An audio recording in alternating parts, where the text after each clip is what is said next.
যে আমি এত ইবাদত করি, এত নামাজ পড়ি, এত কিছু করি, তারপর আমি ব্যবসায় ধরা খাই, আর অমুক চোর, লুচ্চা, বাটপার, অত্যাচারী, জালেম, নামাজ পড়ে না, রোজা রাখে না, সুদ খায়, ঘুষ খায়, ওর নামি দামি গাড়ির অভাব নাই, ওর টাকা পয়সার অভাব নাই।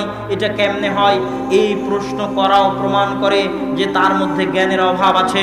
রাসূল সাল্লাল্লাহু আলাইহি ওয়াসাল্লাম বলছেন, ইন্নাল্লাহা ইউতিদ দুনিয়া লিমান ইউহিব ওয়া মান লা ইউহিব। আল্লাহ দুনিয়া দেন, দুনিয়ার সফলতা, দুনিয়ার টাকা পয়সা, দুনিয়ার ধন দৌলত, দুনিয়ার বাড়ি গাড়ি, লিমান ইউহিব ওয়া মান লা ইউহিব।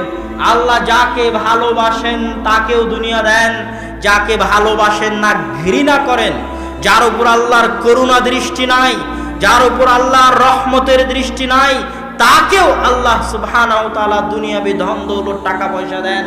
আর আল্লাহ সুবহানাহু ওয়া তাআলা তার ইবাদত করার সুযোগ, তার আনুগত্য করার সুযোগ, তার দাসত্ব করার সুযোগ শুধু তাকেই দেন যাকে আল্লাহ সুবহানাহু ওয়া তাআলা ভালোবাসেন। আল্লাহু আকবার। মান ইউরিদিল্লাহু বিহি খায়রান ফাক্কিহু ফিদ্দীন।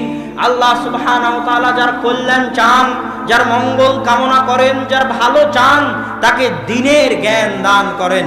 আপনার উপর আল্লাহর দয়া আছে না নাই? আপনার উপর আল্লাহর রহমত আছে না নাই?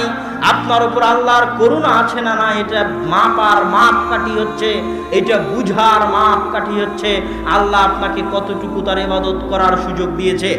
আজকে সকালে যদি ফজরের সালাত আদায় করে থাকতে পারেন, পৃথিবীর যেখানে যারা ফজরের সালাত আদায় করেছে, বুঝতে হবে এদের উপর আল্লাহর দয়া আছে, আল্লাহর রহমত আছে। যাদের এটা আদায় করার সুযোগ হয় না, কোরআন পড়ার সুযোগ হয় না, জিকির আজকার করার সুযোগ হয় না, তাসবিহ তাহলিল পাঠ করার সুযোগ হয় না, দুনিয়াবি কাজ নিয়ে এত ব্যস্ত, ওই যে ওই হাদিসের মতো, যে হাদিস রাসূল সাল্লাল্লাহু আলাইহি ওয়াসাল্লাম বলছেন, বান্দা যদি আল্লাহর ইবাদতের জন্য সময় বের না করে, তাহলে আমলা ইয়াদাকা ফাকরা, আমি বান্দার হাতকে দরিদ্রতা দিয়ে পূর্ণ করে দিব, তার ব্যস্ততা বাড়িয়ে দিব, কোনোদিন তার ব্যস্ততা কম হবে না। ওই ব্যস্ততা কম না হওয়ার কারণে আল্লাহর ইবাদত করার সুযোগ পায় না।